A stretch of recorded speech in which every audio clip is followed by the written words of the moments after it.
Saan? Sa labas? Eh, hindi makalabas yung tubig eh. Oh. Dito lahat naka-stock sa loob ng tansa. Hanggang bewang na dito sa amin, guys.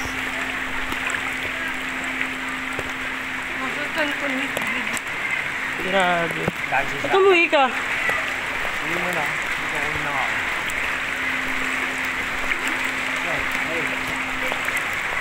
Hindi naman lalim sa amin. Hanggang bewang na po.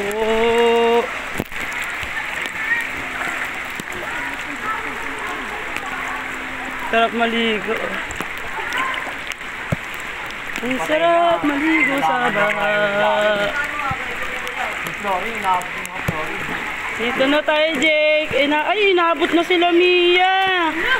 Hala, inabot na yung gate namin. Ang taas-taas na itong bahay namin.